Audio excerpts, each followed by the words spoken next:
Hey friends, I'm Sabrina, the rookie around here. John and Dick are the old school American fans of F1. Thanks for taking time to listen in on a conversation Dick and I had about F1 lingo. Are you a new or casual fan who has wanted someone to explain a lot of the terms? Then you're in luck. This is the first conversation in a series we're calling Deep Dives with Dick. Hope you enjoy our conversation. Okay, Dick, I am looking forward to a conversation that I think will help our listeners. Out of all the people I could be asking these questions to, you are the best person to ask this. What we're going to do is go through a number of what I would call terms of art. Essentially, we're going to go through a list of just different items that you will hear as you're watching a race. And I'd like you to expand upon them, help us to understand what that means. And then if necessary, you can decide if you want to tie some stuff together so that way it makes sense. Let's start with, there are a lot of times I hear the word lap. I hear things like hot lap, push lap, in and out lap, banker lap. Let's go first with hot lap.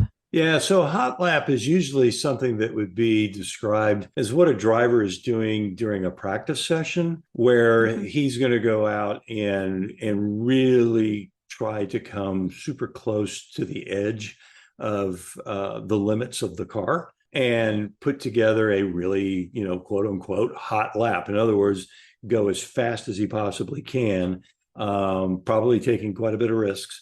And seeing what kind of time he can throw out there, and how then that stacks up with the other guys who are doing hot laps. Push lap. So a push lap would be in a race typically where, you're trying to save your tires, for example. Let's say you're on softs and you know that you've got to make them last at least 20 laps. So you can't go and risk burning them up.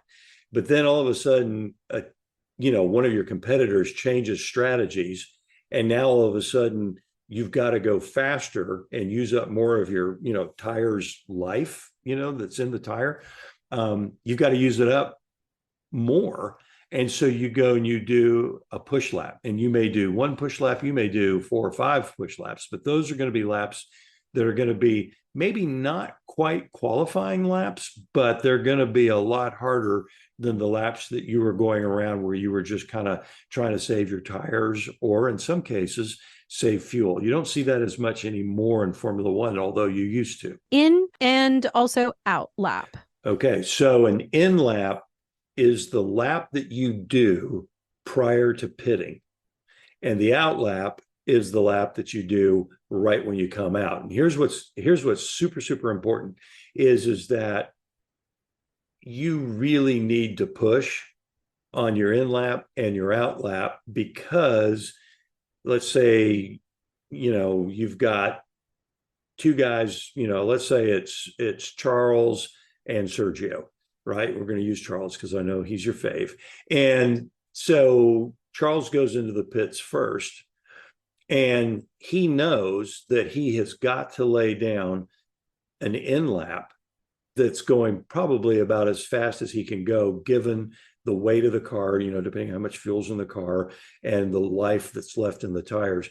He's going to push really, really hard on that in lap to try to gain an advantage over Sergio, who's behind him. And of course, Sergio sees this, and his deal is, okay, I've not only got to at least match, if not beat, that in lap that Charles set, but when I come out and I'm on fresh tires, my out lap needs to be quicker than Charles, because if I do both of those better, the odds are Sergio is going to come out in front of Charles. Banker lap. So a banker lap is when you go out to qualify and you basically put down a time that's a pretty good time, but it's not a time where it's going to, it's probably not going to be your pole lap. You may go out and go out on a set of used tires, for example, and you set a good lap time, but it's not great. And then you come in and you throw on a new set of tires that are going to be quicker than the used tires that you've been using. And then you go out, and that's the lap when, you go out, you prepare the tires for a lap or two, depending on the track, and then you just go for the, fastest qualifying time. Now let's go to some terms that I think have to do with the aero aspect of the car or racing. Okay. So we've got things like dirty air, clean air, turbulence, slipstream, DRS, concertina effect, and then the DRS train. So let's start with the first one, dirty air. What is that? So dirty air and turbulence are pretty much the same thing, but let's start with turbulence.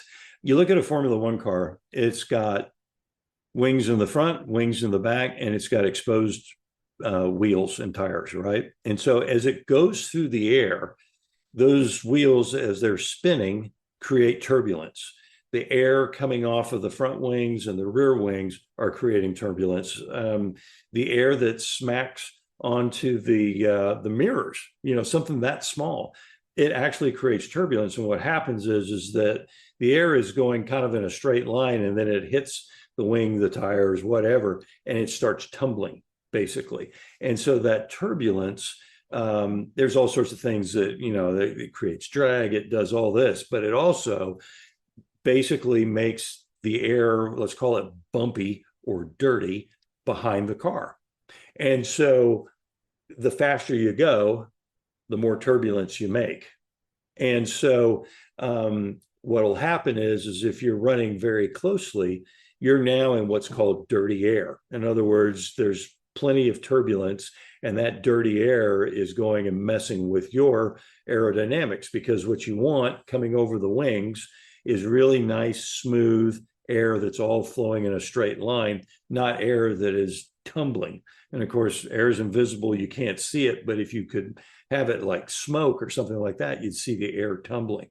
So what guys want to do, like when they go out to qualify, they want to be running in clean air, which usually depends on the track, but usually means they want a gap of about 5 or 6 seconds between them and the car that's in front of them, because that gives the air a chance to quit tumbling and become flat or straight again, so that they get the maximum aerodynamic effect on their wings. Slipstream, how does that factor into all this? So again, this is where it gets really interesting. When a car goes through the air, there is a space behind the car that's actually a vacuum. Because you think about it, the race car is going through the air, and it literally is punching a hole in the air. And so what happens is that there's this vacuum. Okay. So, and you see this a lot, even more in something like NASCAR, where you don't have the wings and the diffusers and all that kind of stuff. You literally have a fairly large object going really fast, basically blowing a hole in the air, and there's literally vacuum behind the car. And so if you think about it, if you're driving a car behind that, you can get close enough where all of a sudden you're not having to push through the air anymore. And so you're driving along in a vacuum, so your engine doesn't have to work nearly as hard to go the same speed. And when you want to go and pass, then it's something just as simple as put your foot further down on the gas, the car accelerates up because it's got all that reserve power, and you accelerate up to a little bit better speed in that slipstream or vacuum, and then you just pull out and say, see you, thanks for coming to the races today, because you've got all sorts of extra top speed. Now, on a Formula One car, because of the way that they make their downforce, it becomes very, very difficult to have a slipstream, because you've got diffusers and all that are literally sucking the air out from underneath the car and then throwing it up behind the car. So a lot of that vacuum is filled by the diffuser, but it's still there. It's just that it's not an entire clean vacuum. It's some percentage of that vacuum. Okay, I could totally ask you more questions. I'm going to control myself and ask the ones that we know another that need episode, to be perhaps? Yes, another episode. But let's go to, I think, the second part of this, which would be DRS, the DRS train, and the concertina effect. Help us to understand how that factors into all this. So the DRS system basically is a rule that was passed. It's been in place for quite a while now. And basically what it allows you to do is in certain zones around the track that are designated, some tracks have 2 DRS zones, some have 3 DRS zones, but it allows you to flatten out the top element on your rear wing. And what that does is it reduces drag. So DRS stands for drag reduction system. And so when you pop open that wing, you suddenly reduce downforce. So it's not so good for going around corners, but in a straight line, it's awesome. And so with that reduced drag and reduced downforce, the car suddenly picks up a whole bunch of extra speed. And, it depends on the track and the car, but certainly we saw instances like Red Bull at Miami. They were almost 20 kilometers an hour faster in DRS than like the Ferraris. And so the way that works is that if you're within 1 second of the car in front of you, you can activate your DRS in the race. Now, in qualifying, you can activate it as you see fit because qualifying is all about pure speed. But in this case, the DRS system is there to just enable a following car to pull out and pass the car in front of them. It's really F1's answer, if you will, to the whole problem around the fact that there's not a lot of slipstream coming off of the cars because of those diffusers. Now, a DRS train is where you got a bunch of guys that are all running pretty close. Well, each car is within a second of the car in front of them. They're all popping out their DRS systems. And so everybody's traveling at relatively the same speed. So nobody's actually able to pass each other. And so they're all going really, really fast in a straight line, faster than a car running by itself.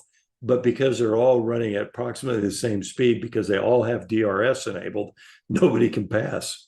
So that's why it becomes a train. And is that the concertina effect? No, concertina effect is typically, it can be, but basically what that describes, it's more under braking that you see that. But basically, if you think about it when you're driving, for example, and somebody 5 cars in front of you gets on the brakes really, really hard, then the guy 4 cars in front of you gets on the brakes and they have to slow down. But then the guy in the 3rd car slows down even harder, the 2nd car. And so everybody suddenly gets really close to each other. It's like a stacking effect on the cars. And you see that at Monaco a lot, going into the hairpins where there's a pretty good gap and then everybody starts getting on the brakes and suddenly the gap just disappears. That's what the concertina effect is. Okay, that sounds like what happens to me in rush hour. Yes, that would be exactly right. That's exactly right. Where I'm like, wait a minute, we're all going really nice.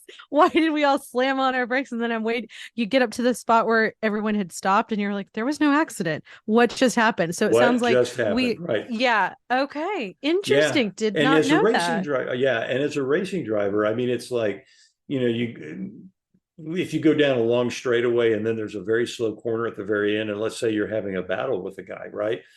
If your car has better brakes than the guy in front of you, it gets really exciting because they brake earlier than you're anticipating. And all of a sudden you're sitting there going, oh my God, I am going to drive right over the back of this guy because he's on the brakes and I'm not even thinking about going onto the brakes. So that's where it gets really exciting.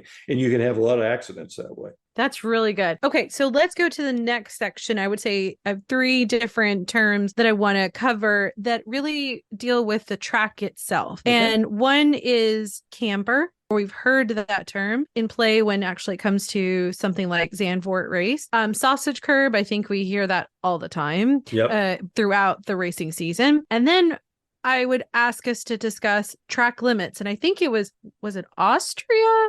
Yeah. Or where it just felt like you were watching every race and all throughout the race, track limits. All right. So let's talk about camber, first of all. When we're talking about a track, because camber also applies to a race car setup. And we're going to talk about that at some other broadcast probably, but because there's all sorts of things we can talk about there. But there's two kinds of camber. You've got off camber, and then you have positive camber.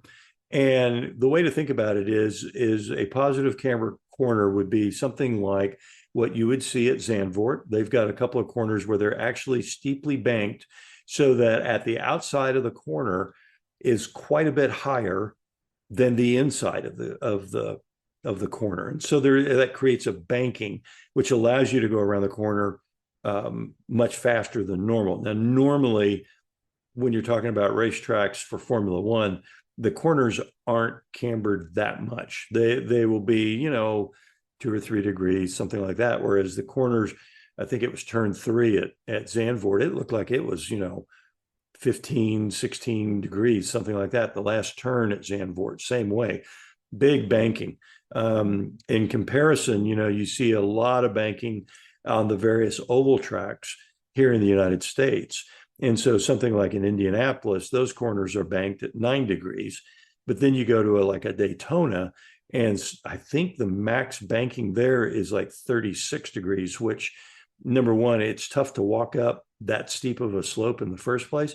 I have no idea how they paved that, by the way. It would be interesting to get some pictures of that. But anyway, can you think about an asphalt spreader at that steep of a banking? How in the world does it just go around the groove like it's supposed to, as opposed to just slide down that bank? And there was a couple of corners there at Zandvoort. I kind of wondered about that too. Sausage curbs. So sausage curbs are typically the curbs that you find on the exit of the track.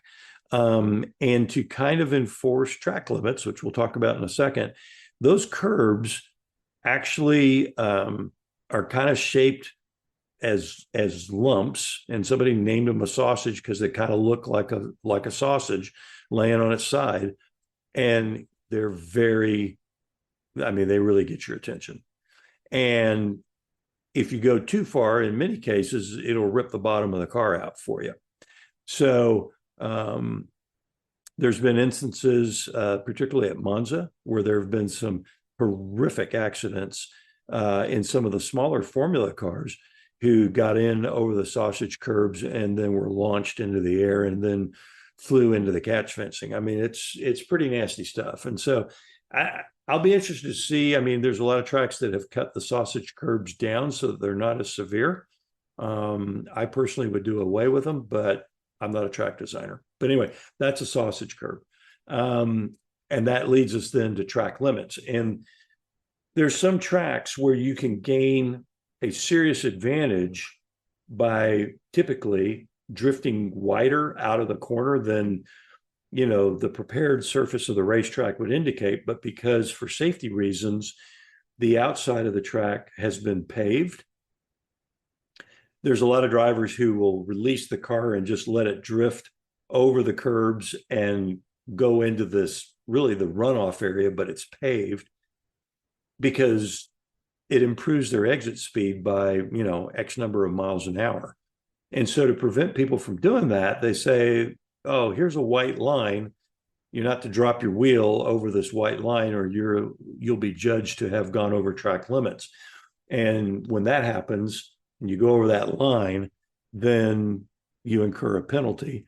And as we saw in Austria, which is like everybody got a penalty so for exceeding track limits. But it's really a way to keep it fair for everybody and make sure that the actual design of the racetrack is held faithfully, basically. So now let's go to those instances where I think people aren't necessarily staying faithful to the track limits or something's happening as the race is occurring. The term racing incident is one side of this. The other is that there are so many people that we see on, or sometimes do not see, that are related to a successful race week after week that is not related to the team, but really to the process of conducting a successful Grand Prix week. Groups like the stewards, Mhm. marshals, race control slash race director, scrutineering the FIA delegates. Could Yep. you elaborate on those? And then we could close out by you just talking a little bit about the F1 rules. I know that could be an episode all by itself, but Several. just give yes, right? But Mhm. we will just hit that at the very top line. Sure. So, racing incidents. And so this is one that is super, super hard for me to call. Um, well, I need to back up. Not always, but there's a lot of times when the lines become pretty blurred. A great example is 2021 when Hamilton and Verstappen got together at the British Grand Prix. And if you were a Lewis fan, you said that, oh, that was all on Max. And if you were a Max fan, you'd say it was all on Lewis and both of them should be penalized and all that. At the end of the day, it was two really, really hard-nosed, ambitious drivers who were going for the same piece of road, and they got together, and there was a big wreck, and Max had a huge hit from it. But that was a racing incident. Um, it's not where somebody was trying to do something dirty or they made a mistake or didn't see the guy or anything like that. No, this is just hard-nosed racing, two guys fighting over the same piece of territory, and they get together and crash. Um, on the other hand, like I said, there's all sorts of other incidences that you can see where somebody wasn't looking in their mirrors, or more likely their spotter didn't say to them, hey, by the way, you've got a car on the outside of you. Because the visibility in those cars is not very good. So you need spotters talking in your ear saying, hey, you got somebody to your left or your right or whatever.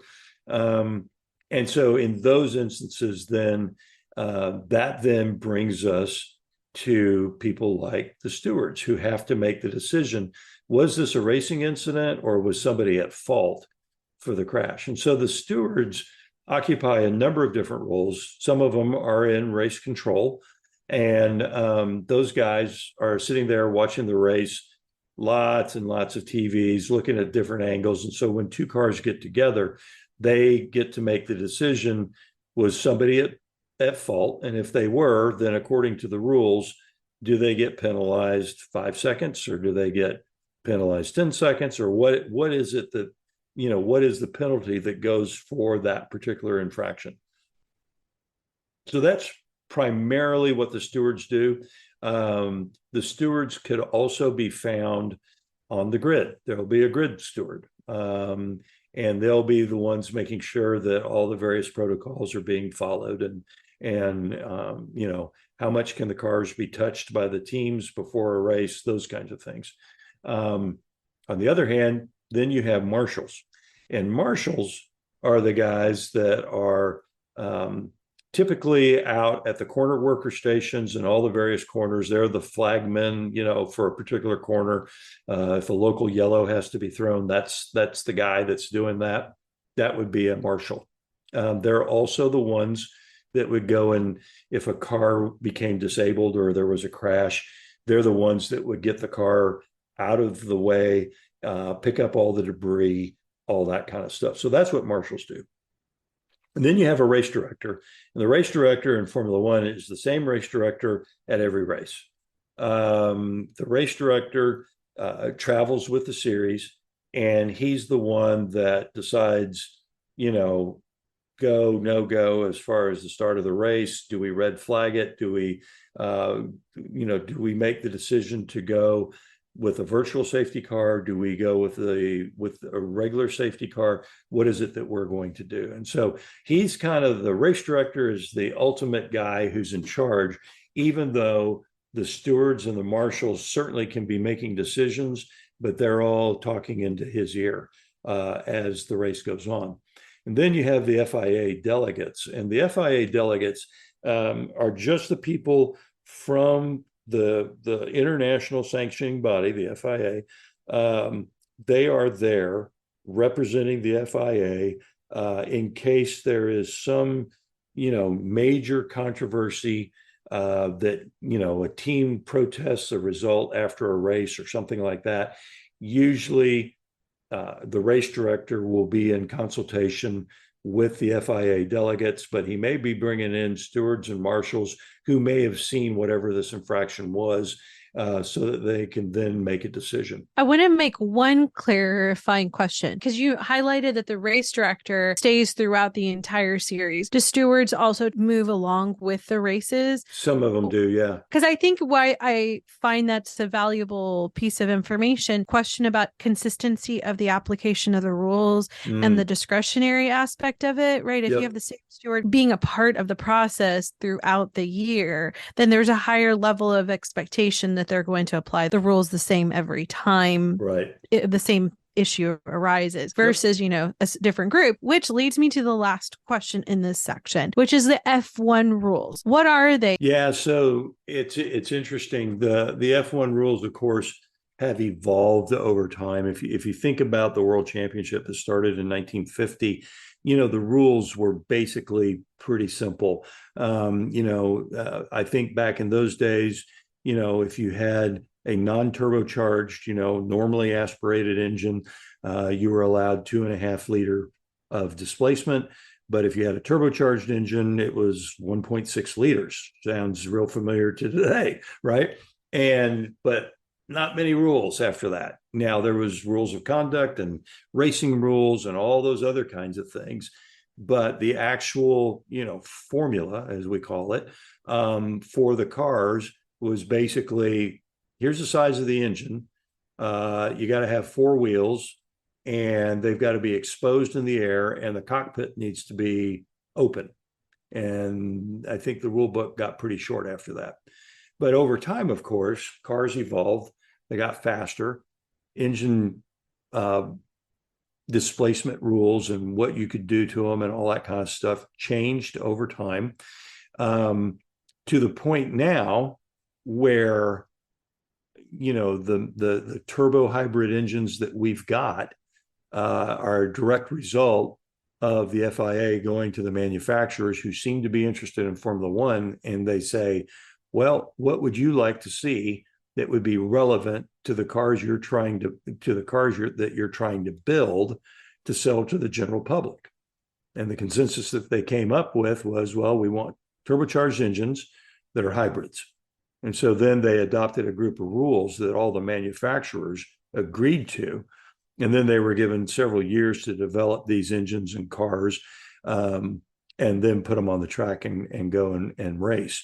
And the same thing happened in 2026. We had quite a bit of interest from other manufacturers wanting to get involved in the new rules because they were quite different in terms of the fuels being used and those sorts of things. And guess what?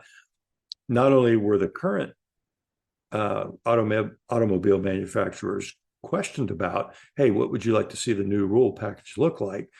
They also sought the input of, manufacturers like Audi. So, and sure enough, Audi's joining Formula One because they like that rules package. And so, of course, these days it's way more than just engines. It's safety, it's aerodynamics, it's what your transmissions or gearboxes, as the English calls them, what do those have to look like? And so the rule set now for Formula One is just volumes of rules, and it's actually very restrictive, mostly because the rules makers know that the designers of the cars are smarter than they are. And so they try to close the loopholes as they can. And of course, we saw that this year with changes in specifications for the floors to try to eliminate the porpoising that those cars were seeing from last year when they first came out with the ground effect cars. So yeah, great question. It's a huge topic, but certainly over the years, as the sport has evolved, so have the rules. And in many cases, it's just to slow the cars down because they're just going so fast. And so they'll go and they'll say, okay, we're going to slow them down, and we're going to cut the horsepower, and we're going to cut the downforce that they make and all that. And sure enough, man, give them 2 or 3 years, and the manufacturers have come up with ways to claw all that loss back, and the cars are as fast, if not faster than they were. So that's part of the beauty of the sport. The teams, though, still they get to contribute into this. They have input in it, right? Mm-hmm. It's not only the manufacturers, right? And then the drivers also get, I mean, because it, as you noted, it's not factoring element of this or safety. There's so many different components. So different voices, different groups are contributing into this process, but there is a system. I guess maybe my political background makes me think it's like the legislative process. There's going to have to be committees or decision making that kind of moves the process forward, but it's not like there's just one person or a small group of people, but there's a large group of voices that are contributing to the overall rules. And then as you noted, year to year, there are also changes that are going to happen to catch those loopholes. Okay. This is great. We could talk more about that, but I will hold us back for a future conversation. I really thank you so much. I look forward to doing the rest of this series of conversations. Okay, friends. The guys and I want to know what you thought of this conversation. Rookies, did we explain something that you'd been curious about? Are you still confused? Want to learn more? As we record more episodes, we'd be happy to add items you would like us to cover. Veterans? What follow-up questions do you think I should have asked? What are you interested in hearing us talk about in the future? Did we miss something? Drop me a line via email. Sabrina at 2guysagirlandf1.com. Are you following us on social media? We're in all the usual places. Thanks to those who are sending messages and comments. Feedback from you, our listeners. Our 2 Guys, a Girl, and F1 community has been humbling and really encouraging to John, Dick, and me. We know that this is a crowded market, so your words have been and continue to help us build a community and content that we believe in. Thank you. Based on your feedback, we know that if someone hears us, they stick around. So we need your help to get higher in the podcast rankings. We want more people to become aware of us. Please take a moment to rate and review us in your favorite podcast app. Continue sharing our show with your fellow F1 fans. It's listeners like you that are making this podcast a success. It's your endorsement that helps us build the 2 Guys, a Girl, and F1 community. New to the podcast? If so, take some time to catch our earlier episodes. We think if you're a new or casual fan of F1, then you'll benefit from our F1 101 episode. And if you want to learn a little bit more about John, Dick, and me, then you might enjoy our individual episodes where we discuss our F1 origin stories. And with that, let me say, that ends this conversation. But rest assured, we'll keep talking and you can keep listening in, because we're just 2 guys, a girl, and F1. For John, Dick, and me, Sabrina, thanks for listening.